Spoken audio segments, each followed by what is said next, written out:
Saya ingin katakan gini, baik atau buruknya bangsa ini 70%, 80% tergantung baik atau buruknya partai politik.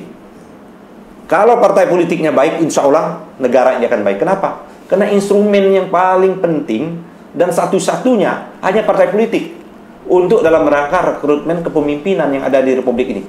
Untuk jadi calon presiden, wakil presiden, pasal 6 ayat 2 itu ya.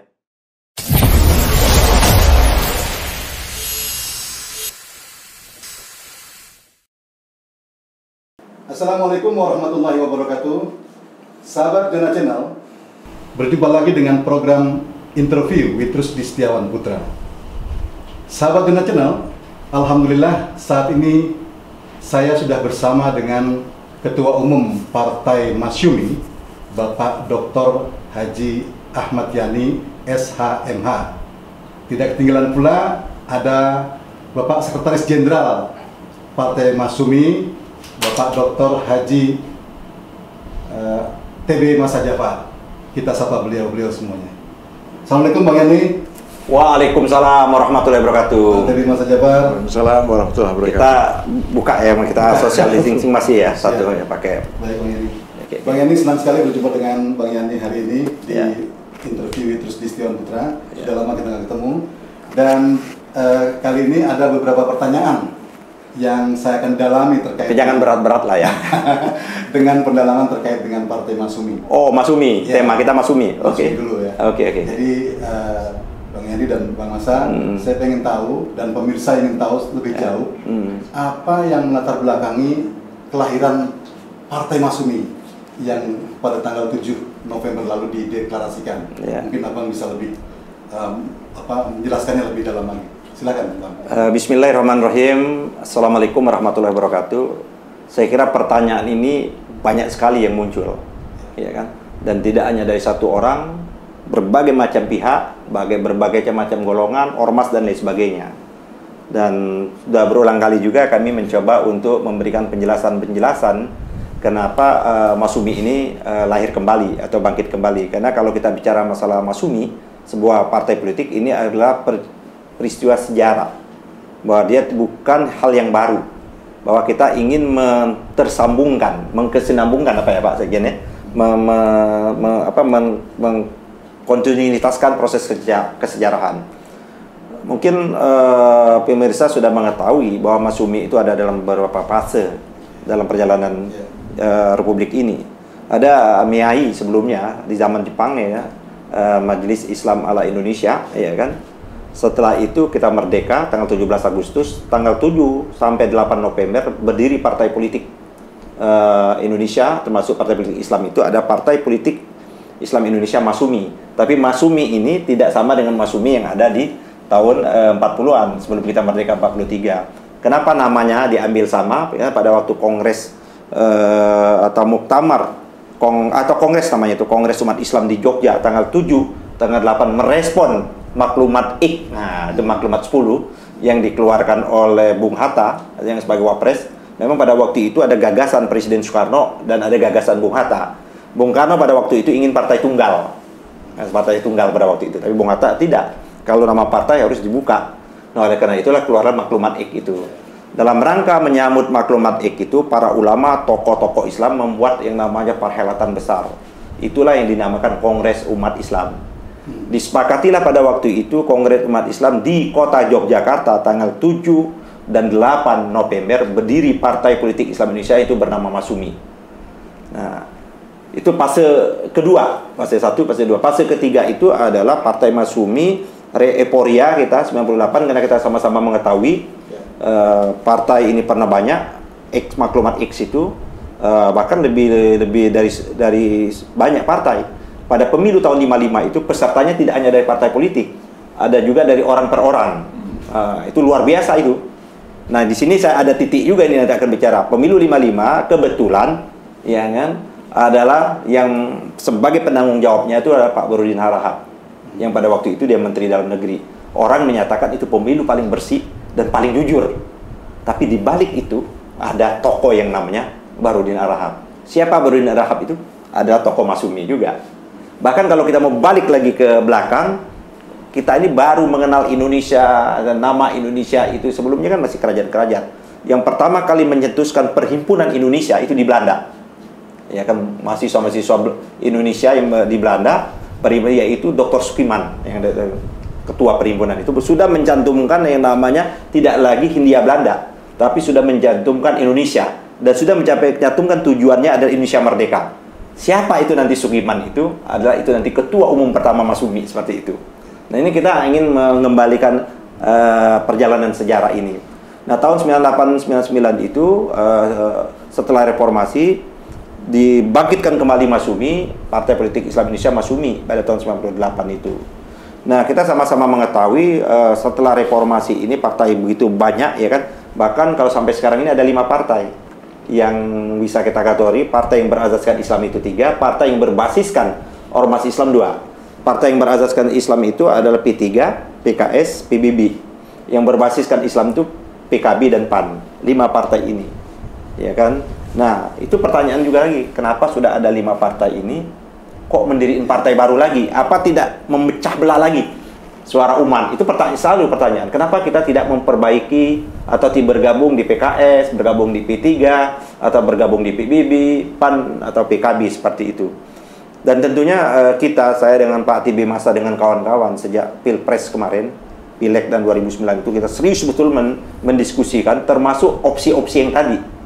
Opsi-opsi itu terus bagaimana ternyata kesimpulan kita, dan ini tentunya berdasarkan survei juga dari hasil, bukan kita yang mensurvei, kita ambil hasil-hasil survei yang ada.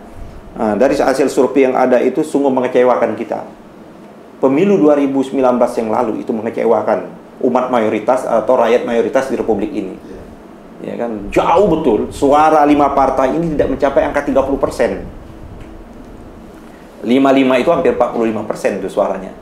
Apa kalau kita tidak mencapai, ada suara kita anggap aja lah 15% lah ya, yang suara yang belum.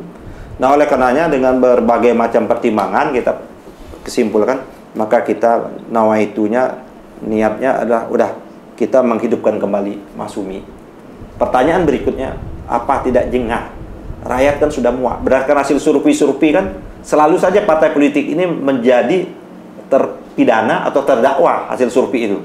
Ya kan, tidak merespon, tidak memperjuangkan aspirasi rakyat. Bahkan ada jarak yang jauh antara partai politik di satu sisi dengan rakyat di lain sisi.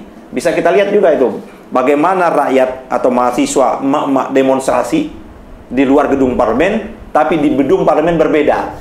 Itu kita lihat itu berbagai macam undang-undang, perubahan undang-undang KPK, kemarin undang begitu banyak lah perubahan-perubahan Minerba dan sebagainya. Kelihatannya tidak menyambung. Seharusnya partai politik ini sebagai artikulasi, ya kan? Sebagai artikulasi, sebagai penyalur dan pejuang suara-suara tadi, ya kan? Menampung, menyalur dan memperjuangkan. Nah, berdasarkan berbagai macam pertimbangan itulah kita kelihatannya masih punya peluang untuk hidup lagi partai ini, mendirikan partai lagi. Nah, pertanyaannya, apakah partai baru betul, nama baru, atau memakai nama lama? Orang mengatakan Partai Masyumi ini partainya orang-orang tua, dianggap partai yang sudah lama, apa ada memori orang sudah tidak ingat lagi, bahkan anak-anak miliar sudah tidak tahu. Justru, ya ini kita coba nama ini merespon memori kolektif lama itu muncul lagi, apalagi saat ini katanya isu new komunis muncul, dan banyak orang-orang mengatakan kalau new komunis muncul, Masyumi harus muncul nih. Nah, ada juga yang berpandangan yang seperti itu. Tapi kita melihat bahwa kenapa kita ingin mengambil perilaku politik, ya kan, perilaku politik, karakter politik, terus sistem politik, behavior politik yang ada di Masyumi yang penuh dengan bagus sekali kita lihat, ya kan. Nilai-nilai kejuangannya, moral etik. Nah, yang sekarang ini kan hilang tuh moral etik dalam politik itu. Moral etik dan moral implemental ya. Etik itu pun hilang. Nah, kita mau ngambil spirit yang ada di Masyumi itu, ya kita coba transformasikan lagi dalam keadaan sekarang ini. Tentu dengan era sekarang ini. Spirit, nilai, azas, dasar Masyumi yang lama itu kita ambil, kita adopsi dengan kita transformasikan dengan kondisi yang kekinian. Kondisi milenial itu. Kenapa? Akhirnya kita mengambil nama Masyumi. Yang kedua, tadi saya menyatakan pemilu itu patokan survei itu kan seperti itu. Tidak berbanding lurus dengan suara Pak Prabowo. Suara Pak Prabowo kan cukup tinggi. Kita mau jujur saja, suara Prabowo itu ya kan hampir tidak beda suara pemilu 55. Di mana Prabowo memenangkan itu, disitulah Masyumi menang. Sumatera Barat itu bisa jejaknya itu nggak hilang itu, jejak sejarah itu. Nah, melihat jejak sejarah itu kena muncul ya, dekade tahun setelah 2014 muncul gejala baru. Ini nggak pernah ada di 2019 yang lalu. Apa gejala gerakan politik Islam non partai? Ya kan belum ada muncul kan PA 212 ya kan, terus gerakan 212, 411 itu gerakan politik gitu kan. Itu kan tidak bisa kita hindari bahwa itu bukan gerakan politik. Dalam rangka adalah merespon pernyataannya salah seorang gubernur ya, kita anggap saja lah Ahok pada waktu itu ya kan, yang dianggap menista agama. Ya memang bukan dianggap, sekarang sudah putusan pengadilan seperti itu kan, sudah inkrah. Nah, respon yang selama ini orang-orang yang gerakan politiknya yang tidak mau turun rimpa lu, hampir 7 juta lebih orang datang, ya kan, begitu banyak. Nah, ini yang belum tertampung. Kita berharap itu bisa ditampung di partai-partai Islam yang ada ini. Tapi ternyata faktanya tidak. Kalau kita lihat suara partai P3 turun, PBB turun, tidak berbanding lurus dengan naiknya suara PKS. Tidak berbanding lurus naiknya suara PAN.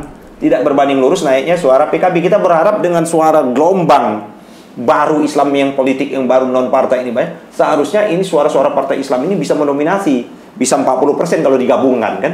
Yang 5 partai tadi kalau digabungkan diharapkan itu bisa paling kecil itu 40%. Ini 30% pun tidak mencapai seperti itu. Sehingga dia dengan suara yang kecil seperti itu, bargaining posisinya menjadi sangat lemah seperti itu. Nah, kehadiran kita ini bukan ingin menggerus, bukan menjadi lawan 5 partai ini, kita adalah mitra baru. Mitra baru, kawan baru, sahabat baru dalam perjuangan politik Islam di Indonesia ini. Jadi kita ingin bahu-membahu ini dengan 5 partai yang ada. Oleh karenanya dalam pidato pertama saya pada tanggal April kemarin itu, saya jelas menyatakan kepada jajaran Masyumi yang ada mulai dari DPP, wilayah, kabupaten, sampai kecamatan, sampai ke bawah, tidak boleh ada statement menyerang 5 partai yang ada seperti itu. Dia adalah sahabat kita, dia adalah kawan kita. Ya, tidak ada kita. Karena itu adalah mitra kita. Nanti kita ke depan ini mungkin nanti masuk isu berikutnya ya kan, yang sekarang lagi rame, yang bagaimana membangun poros Islam di 2024. Saya juga menyatakan kalau gagasannya kita kemarin itu adalah ingin membentuk yang namanya koalisi bersama, bisa dimulai dengan yang namanya koalisi di parlemen. Kita ingin membentuk parlemen itu betul-betul parlemen koalisi partai-partai Islam atau partai yang berbasiskan Islam. Dan apakah ini ahistoris, apakah ini tidak pernah terjadi ini masalahnya. Jadi bukan hal yang angan-angan, ini pernah terjadi. 2 episode sejarah pernah terjadi itu. Episode pertama adalah zamannya Orde Lama. Episode kedua zamannya Orde Baru, digabungkan oleh Orde Baru dengan paksa tentunya melalui P3. Terus episode yang ketiga itu zamannya Reformasi. Kita lihat ada yang namanya ini Gus Dur Poros Tengah. Poros Tengah itu adalah bagian aspirasi politik keumatan yang ditampilkan bersama-sama untuk pada waktu itu bagaimana mencalonkan Gus Dur. Nah, memang ini bicara menyangkut masalah itu ada hal-hal yang lain. Nah, tapi kembali lagi kepada Masyumi ini, itu yang niat kita dari awal. Kita ingin mengisi betul power politik kita ini yang agak beda. Kita ingin betul-betul bahwa peta politik kita di Indonesia ini harus diisi dengan perdebatan-perdebatan, ya kan, dengan narasi-narasi, diksi-diksi yang betul-betul yang betul-betul baik gitu loh, yang betul-betul dengan yang dengan berdasarkan sains, berdasarkan dengan pandangan-pandangan argumentasi, sebagaimana yang dikemukakan oleh bapak-bapak kita dahulu. Jadi boleh kita berbeda partai, ya kan, terutama partai, tapi adu argumentasi, karena kita pemilik sah republik ini, semua ini. Mari kita menggagas Indonesia yang lebih baik itu berdasarkan pandangan dan pikiran-pikiran itu yang sekarang ini hilang. Itu yang sebagai itu loh. Jadi sekarang ini yang rame itu adalah partai politik itu diisi dengan peristiwa-peristiwa transaksi. Ya, diisi dengan hal-hal yang bersifat pragmatis. Ya, itu yang hilang. Tapi konsepsional menjadi hilang. Jadi itu yang membuat rakyat itu agak jengah, agak bosan dengan partai politik seperti itu. Bahkan capnya jelek sekali. Ketangkap korupsi, partai politik lagi. Ketangkap korupsi, partai politik lagi. Jadi kalau di survei, ya kan, berdasarkan survei kok partai politik ini menjadi betul persoalan. Seharusnya partai politik ini ada menyelesaikan problem bangsa ini. Saya ingin katakan gini, baik atau buruknya bangsa ini 70%, 80% tergantung baik atau buruknya partai politik. Kalau partai politiknya baik, insya Allah negara ini akan baik. Kenapa? Karena instrumen yang paling penting dan satu-satunya hanya partai politik untuk dalam rangka rekrutmen kepemimpinan yang ada di Republik ini. Untuk jadi calon presiden, wakil presiden, pasal 6 ayat 2 itu ya, dia tidak bisa pintunya melalui jalur yang namanya independen atau jalur perorangan. Diusungkan, dicalonkan oleh partai politik atau gabungan partai politik. Ini isunya nanti masuk isu presidensial threshold ini. Yang kedua adalah untuk menjadi anggota dewan, harus melalui partai politik. Tahun 55 malah dibuka pintu untuk perorangan. Sekarang enggak. Nah, oleh karena itu betapa yang namanya partai politik ini punya punya magnet, punya daya jual yang cukup tinggi. Dan oleh karenanya pakai partai politik harus betul-betul steril kalau menurut saya dari peristiwa-peristiwa yang bersifat transaksional seperti itu. Dan memang ini menjadi problem kita, undang-undang partai politik menjadi persoalan sebenarnya. Di undang-undang partai politik ini dibuat sedemikian sulit sehingga orang sulit untuk mendirikan partai politik. Sehingga ada orang jalan pintas mau ngambil partai lain gitu loh. Ya, tidak mau dia, nggak mau dia bersusah payah membangun dari bawah. Kan bagaimana dia membangun partai? Kan kumpulan partai ini kan parti pihak, kumpulan ide dan gagasan. Bagaimana dia di tengah jalan mau ngambil partai orang lain sebagai kendaraannya? Nah, ini kan baru terjadi nih. Ya kan baru terjadi di zaman sekarang ini. Kenapa? Karena tadi menganggap partai politik hanya instrumen alat saja, sebagai karcis saja, bukan partai politik yang sangat berharga seperti itu. Nah, kembali lagi kepada Mas Sumi ini, itu jawaban saya yang pertama. Jawaban yang kedua, kita bukan partai orang tua ya, Pak Sekjen, nanti Pak Sekjen lengkap ini. Yang tua-tua cukup kami sajalah. Nah, ini didominasi oleh anak-anak muda. Anak-anak muda itu ada ketua kita, ada umurnya 27 tahun, ada pengurus kita 23 tahun, anak-anak milenial sekarang. Iya. Ya, jadi kalau mengatakan Mas Sumi ini didominasi orang tua, nggak benar. Orang-orang tua itu kami dorong, karena dia pemilik hikmat dan kebijaksanaan itu, ya kan? Dia duduk di majelis syuro. Nah, memang kita meletakkan syuronya, majelis syuro itulah supreme kekuasaan kita. Jadi tidak ada lagi kalau muktamar itu lempar-lempar bangku, transaksi money politik, enggak. Kita selesaikan betul secara beradab dan secara moral etik. Untuk memilih ketua umum juga standarnya ada moral etik. Seperti itu. Memilih pengurus juga standarnya moral etik dan kapabilitas. Jadi di sini ini siapa saja tadi kita menyusun barusan pengurus oke, oh ini betul, oke, lancar, nggak ada masalah. Memang orangnya sesuai dan cocok di sana. Tentu syarat utamanya adalah moral etik Islam itu syarat utama, dan itu tidak perlu kita diskusikan lagi karena itu sudah given sifatnya seperti itu. Jadi ada hal-hal yang perlu kita diskusikan, harus kita pertajamkan, ada hal-hal yang sifatnya given yang sudah. Bang Yani, ini menarik kalau tadi Abang sudah bicara soal milenial. Nah, ini perlu dipertajam, Bang. Ya. Artinya bagaimana menurut Abang catatan terkait dengan partai politik milenials yang Abang gagas nih, Mas Suminya. Milenials dalam artian apa? Ini biar milenial juga tahu nih. Nah, ini kan kalau milenial sekarang ini kan problem ininya, isu milenial kan isu digital kan. Hampir rata-rata milenial itu punya akun yang namanya Facebook, Twitter, terus IG, terus YouTube yang model seperti ini kan banyak, dan kita sudah menyiapkan khusus memang bidang itu. Maka kita ingin berani memproklamirkan partai Mas Sumi ini. Di samping dia partai kader kita berani betul mengatakan kepada digital party. Kita betul-betul memberanikan diri ini bukan sombong, tapi ini sebagai pemberitahuan kepada adik-adik atau anak-anakku atau bisa juga cucu-cucuku yang milenial, tempatnya bergabung ini di Mas Sumi nih, partai milenial ini. Ya, kita akan betul-betul memberikan tempat. Jadi tidak ada urusan ini kalian masih anak belum cukup asam garam, enggak. Kalau memang dia potensi, kita dorong betul. Kami dengan Pak Tibi Biasa hanya transisi saja. Ingin betul-betul mengantarkan partai ke depan ini, kami memang anak-anak muda yang mimpin. Nah, cuman karena sekarang ini masa transisi, ya sudahlah, nggak apa-apa, lanjut. Kami pimpin dulu sementara waktu, nanti pada waktunya anak-anak milenial. Kami punya ketua pemuda. Ketua pemuda bukan ketua pemuda nama sebutan saja. Memang umurnya masih pemuda. Umurnya masih 23 di bawah 30 tahun, 27 tahun. Seorang intelektual muda, ya kan? Di bawahnya masih ada umur 24, sama 25, 23, 22 itu banyak sekali umur-umur. Kita gabungkan dan ditambah partai yang baru yang muncul 2019 itu partainya emak-emak. Waduh, emak-emak ini banyak banget. Cuman kita harus adopsi, harus kita tampung mak-mak.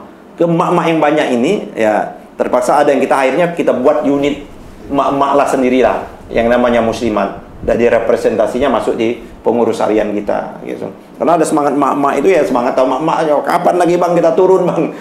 Kita bukan lagi warga jalanan. Kita sudah partai politik, ya kan. Nah oleh karena itu sekali lagi mungkin nanti di politik yang ingin kita bangun, kita nih yang kita bangun adalah politik, kita akan membicarakan politik kebangsaan dan kenegaraan. Yang ingin diperjuangkan oleh Mas Sumi adalah bagaimana mempercepat tujuan dari atau janji-janji kemerdekaan itu.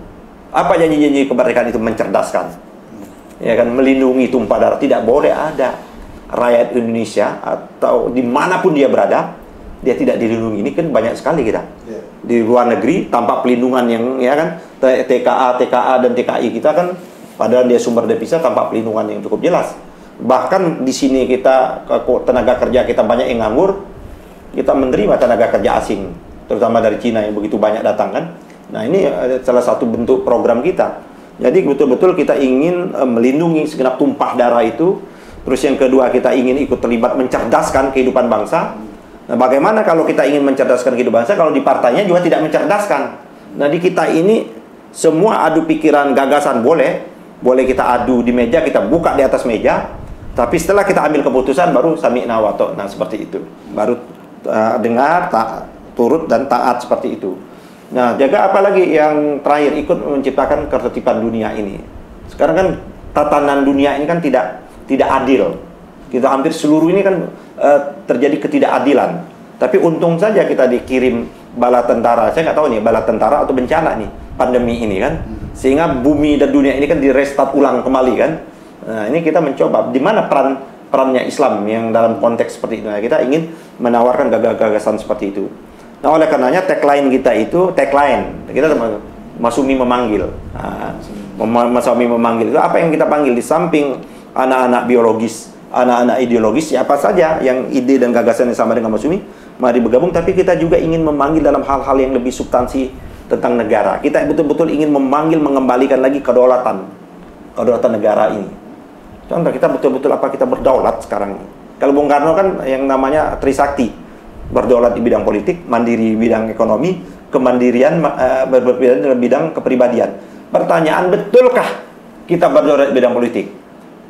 Kalau kita kutip dengan pernyataannya Pak Profesor Mahfud, sehingga retweetnya kembali itu membuat sahabat saya Saganda lagi diadili sekarang ini, pilkada saja dibiayai oleh cukong, ya kan, para oligarki, para pemilik modal. Loh, itu apakah berdaulat kita di dalam politik? Nah, kita ingin mengembalikan berdaulat di dalam politik. Dalam ekonomi kita ingin mandiri. Bagaimana ekonomi kita mandiri? Salah satu mandiri itu ada tidak banyak utang. Sekarang utang kita begitu banyak, numpuk sekali utang kita. Padahal sumber daya alam kita luar biasa. Nah, kita ingin juga mengembalikan sumber-sumber daya alam ke pangkuan kita. Masa ada satu korporasi menguasai lebih dari 5 juta hektar? Bagaimana politik land reformnya? Bagaimana politik pertanahannya seperti itu? Sedangkan rakyat lain susahnya minta ampun. Di daerah-daerah pertambangan rakyat hanya menjadi, bukan hanya jadi penonton, menjadi pesakitan kadang-kadang. Hanya mendapatkan limbah, tidak menikmati apapun. Nah, Mas Sumi akan konteks itu memperjuangkan pendidikan. Kayak sekarang ini kan, dengan PP itu kan bertentangan dengan Pancasila. Kita ingin mengembalikan bahwa pendidikan, roh pendidikan itu sebagaimana Pancasila, ya kan? Ketuhanan, ya kan, dengan ketuhanan yang Maha Esa pasal 29, pasal 29 ayat 1 ayat 2, pasal 31 Undang-Undang Dasar itu. Nah, menurut saya menteri kita yang sekarang ini dia tidak memahami. Ya kan, peta jalan pendidikan dia itu dia tidak paham konstitusi, tidak paham undang-undang. Nah, ditambah lagi sekarang yang lagi rame PP tentang pendidikan ini. Nah, kita menolak betul. Tidak bisa dipisahkan Indonesia ini tentang nilai-nilai agama itu. Nilai-nilai Pancasila itu nggak bisa dipisahkan seperti itu. Itulah menjadi fundamental kita betul. Nah, itulah gagasan-gagasan besar kita nanti tentu kita tuangkan oleh Pak Sekjen ini, menuangkan dalam Renstra, program, platform dan lain sebagainya. Dan intinya yang saya ingin ini punya peluang. Berdasarkan survei, saya nggak ingin sebut lembaga surveinya, kawan kita juga, yang terasosiasi masyarakat Indonesia 100% itu yang terasosiasi sudah punya pilihan tetap partai politik itu hanya 15%. Artinya 85% belum punya, tergantung partai itu. Nah, kita akan bagaimana menawarkan. Dari 85% itu banyak dari kaum milenial, pemilih pertama dan pemilih kedua. Ya, berarti kita harus akrab dong. Tidak hanya akrab itu jualan eksploitasi mereka, mengeksploitasi, tapi bagaimana meletakkan, memberikan peran kaum milenial ini di partai. Itu yang konkret. Bukan dia dieksploitasi karena memperjuangkan milenial, tapi dia tidak diberikan tempat. Masumi memberikan tempat betul pada kaum milenial ini. Kita ada ruangnya di digital, ruangnya apa, silakan. Yang memang punya kompeten, silakan masuk di Masumi ini seperti itu. Oke. Bang Yani. Tadi Pak Yani sudah mengatakan apa? Ketimpangan yang sangat luar biasa. 1% jumlah penduduk Indonesia itu menguasai sumber-sumber ekonomi hampir 80%. Ini kan nggak ketemu logikanya. Tetapi kita itu bukan berarti juga mau melakukan satu politik bumi hangus. Itu juga bukan jalan keluar. Sebenarnya intinya kita ingin mengembalikan kepada prinsip-prinsip keadilan.